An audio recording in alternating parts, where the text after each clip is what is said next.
misalnya kayak ibu-ibu nih, ibu-ibu itu nanti kalau misalnya masuk ke dalam payungi itu ada satu wadah yang memang ditempatkan untuk membina SDM-nya yang khusus ibu-ibu. Di mana itu? Contohnya di kami ada pesantren wirausaha setiap malam Kamis. Jadi mama itu kumpul ngaji Asmaul Husna, salawatan, kemudian nanti ada tausiah, ada pembinaan spiritual gitu ya. Bapak-bapaknya di mana, anak-anak mudanya di mana itu ada ruang-ruangnya masing-masing untuk memastikan bahwa payung ini jangan sampai napasnya habis gara-gara SDM-nya nggak tahu mau dibawa kemana cita-citanya gitu. Nah ini mungkin nanti bakal jadi bahan diskusi kita juga Pak di Sri Tanjung nanti. Salah satu problem utama yang harus kita jawab di awal, bahkan sebelum bergerak sama sekali, itu adalah memastikan bahwa SDM-nya sudah siap atau belum. Kalau sudah siap, apakah sudah bahan bakarnya sudah ada? Bahan bakarnya sudah ada, apakah mesinnya sudah siap di ditancap gas gitu ya, ditancap gas. Nah nanti itu sebuah tahapan-tahapan yang kami menyadari bahwa payung ini juga mengalami fase-fase itu Pak. Nggak serta-merta dulu waktu pertama kali bikin langsung jebret jadi pasar gitu Pak. Hari ini kita omset pergelaran ini ya Pak, dari jam 6 pagi sampai jam 11 siang itu sudah di angka 85 jutaan Pak ya rata-rata. Sudah di angka 85 jutaan. 2 minggu yang lalu kita omset itu rekor di angka 103 juta. Itu selama dari pagi sampai jam 11 tadi. Artinya apakah langsung ke angka 85 juta semua pedagang merasakan itu? Enggak juga. Dulu pernah juga merasakan hanya 16 juta, 17. Jadi ada 40 pedagang yang ngerasain omsetnya masih kecil. Itu adalah sebuah tahapan. Tapi yang paling penting adalah memastikan SDM-nya itu tadi ya siap digas, bahan bakarnya siap, kemudian ruang bergeraknya juga cukup gitu ya. Kita membayangkan kayak sebuah mobil gitu Pak. Payung ini sebagai sebuah mobil balap gitu ya. Mobil balap itu kalau yang nyetir itu bukan pembalap, kira-kira apa yang terjadi Pak? Mesinnya mesin kecepatan kuda gitu, 14.000 kekuatan kuda, tapi yang nyupir mungkin kalau supir angkot masih bisa ya, supir angkot jago balapan juga. Nah, yang nyupir siapa? Kemudian bahan bakarnya apa? Kalau mobil balap diisinya pakai minyak tanah ya nggak kebakar juga gitu. Kemudian bentuk mesinnya seperti apa? Lintasannya, ya di lintasan balap nggak? Jangan-jangan mobil balap lintasannya di gang-gang sempit gini, tentu dia tidak akan jadi mobil balap gitu ya Bu ya. Nah nanti kita akan lihat gimana tuh hubungannya antara SDM dan lain sebagainya untuk menciptakan tadi ya kondisi yang mudah-mudahan nanti di teman-teman di Sri Tanjung ini kalau mau ke arah sana paling nggak kami kasih gambaran secara umum. Oh ini toh yang dulu pernah kami alami. Tentu yang Bapak lihat pagi ini akan terlihat ya manis-manisnya, bagus-bagusnya gitu Pak. Wah ibu-ibunya pedagangnya kompak, terus banyak pengunjung gitu. Tapi kalau didalami lebih dalam lagi ternyata banyak problemnya, banyak isu-isunya, banyak error-errornya, ada konflik yang memang sebagai penggerak harus dihadapi gitu. Apakah pernah berantem? Pernah. Tapi berantemnya ya berantem mulut aja. Aduh berantem mulut itu gimana Bu ya? Gini, berantem nggak mulut ya? Gitu ya. Tapi so far kalau melihat kondisi di lapangan harus dihadapi semuanya. Nah, di kita ada satu program namanya Sekolah Desa. Jadi Pak, Sekolah Desa ini saya coba ke bagian akhir dulu. Nah, jadi ini teman-teman desa wisata yang selama ini sudah jadi rekanan kami untuk belajar. Jadi mereka-mereka ini seperti Bapak dan Ibu pernah datang, kemudian belajar, dan mereka nginap. Jadi tadi ya, karena saya bahasakan kalau datang ke payung itu kalau nginap baru ngerasain dalam-dalamnya tuh apa sih yang terjadi ketika malam hari, ketika sore hari. Kayak mungkin kalau Bapak Ibu datangnya kemarin sore, Sabtu sore itu akan melihat bagaimana kompaknya emak-emak itu nyapu dari mulai ujung depan sana sampai ke belakang, semua area payung ini disapu, kemudian nyusun meja, Kemudian nanti di sore hari ada proses pengundian. Jadi kalau Bapak Ibu melihat itu meja-meja lapak itu yang dagang, itu kalau Ibu Bapak datang minggu ini ketemu pecel di sebelah sini, minggu depan kalau cari di tempat yang sama belum tentu ketemu. Karena emak-emak pedagangnya diundi. Kita pakai sistem undian.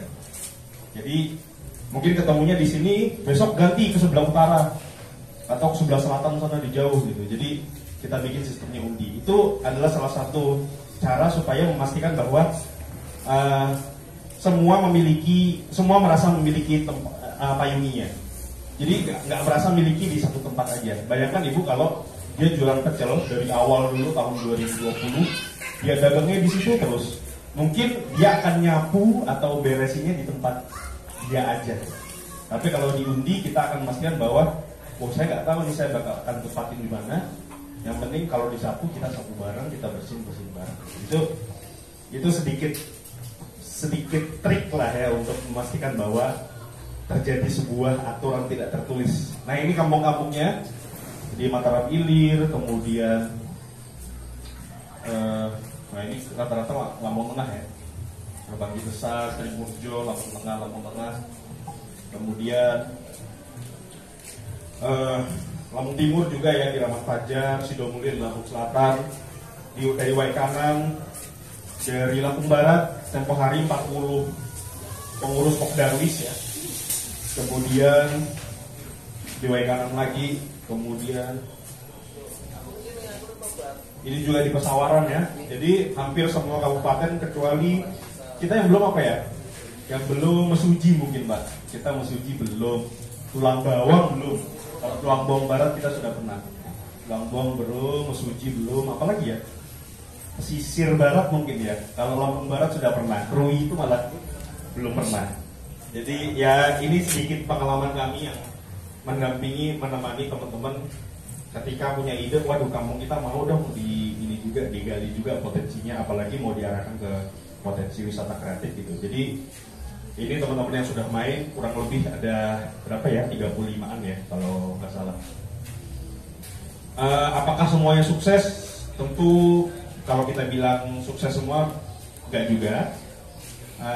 Tapi kalau dikatakan gagal segagal-gagalnya juga enggak.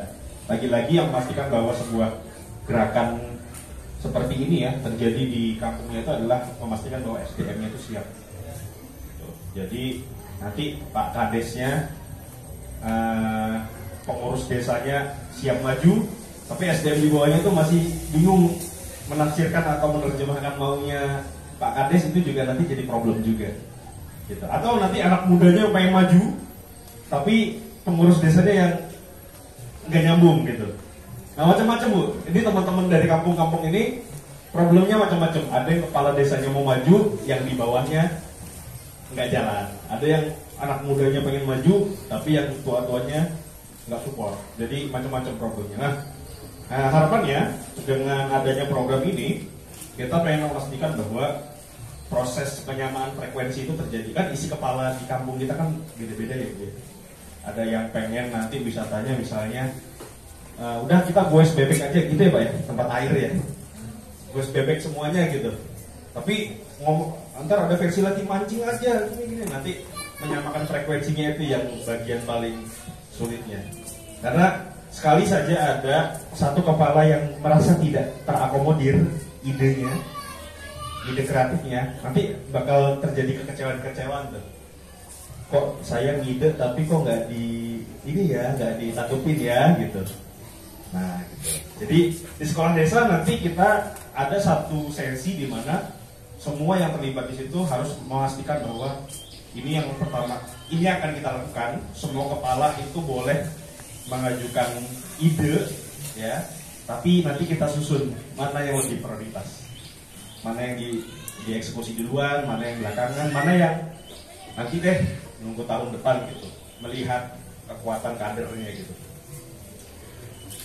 Oke.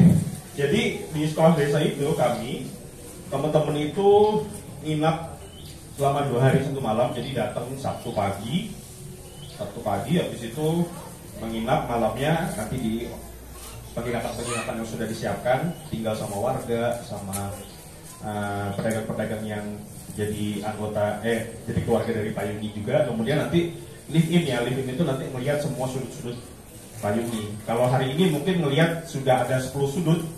Nanti kalau nginap jangan heran kalau ternyata sudutnya itu ada 30 atau 40, karena kami menganggap bahwa setiap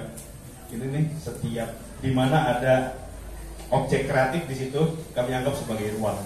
Ya, ibu-ibu kalau tembok sukanya selfie di belakangnya yang ada bunga-bunganya gitu. Kalau mas-masnya agak aneh gitu ya. Kalau belakangnya bunga-bunga gitu. Mungkin bawahnya belakangnya gambar Garuda atau gambar gunung mungkin lebih cocok. Nah, setiap ruang-ruang di sini memang kita ciptakan untuk jenis manusia yang berbeda-beda. Yang lagi baru patah hati ada juga ruangnya gitu ya. Yang lagi bucin juga ada gitu ya. Jadi memang kita siapkan ruang-ruangnya. Jadi menginap selama 2 hari 1 malam. Yang makan di sini, tidur di sini. Jadi sama makan, sama tidur, sama belajar. Ya, jadi belajarnya sama-sama. Kemudian, nah ini foto waktu kami di Lampung Barat. Waktu itu kami diundang ke rumah kepala desanya ya, peratin di desa namanya saya lupa, Triagung ya. Triagung itu desa yang Trimulyo. Desa Trimulyo itu desa yang ada wisata Temiangan. Pernah dengar nggak teman-teman? Kalau yang muda-muda tahu nih Temiangan. Temiangan itu naik ke atas, habis itu kita melihat lautan awan.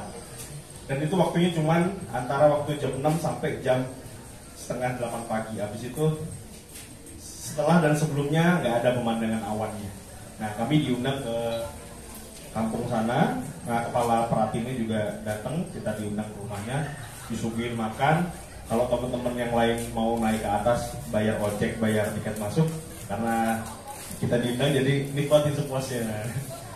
Ya, tapi kita akhirnya diminta untuk menilai apa yang bisa dikembangkan dari Temiangan. Bayangkan teman-teman dari desa Temiangan yang wisatanya udah sangat terkenal itu, alhamdulillah masih mengajak kami untuk diskusi gitu. Apa sih? Karena mereka mungkin kemarin tuh ceritanya pengen juga bikin pasar kuliner juga gitu. Jadi karena ramainya pengunjung, masuk akal juga kalau ada uang yang datang ke sana itu ditahan pakai nanti ya belanja atau jajan kuliner di sana gitu. Nah, ini yang kami sampaikan setiap ketemu dengan teman-teman itu adalah yang pertama kali harus kami pastikan adalah adanya SDM kreatif. Jadi bapak-bapak kalau ketemu teman-teman yang muda-muda ini biasanya kita akan fokuskan ke mereka supaya mereka jadi SDM yang kreatif gitu. Nah, tujuannya apa? Supaya ide-ide tentang kreativitasnya itu muncul dari yang muda-muda itu. Nah, yang senior-senior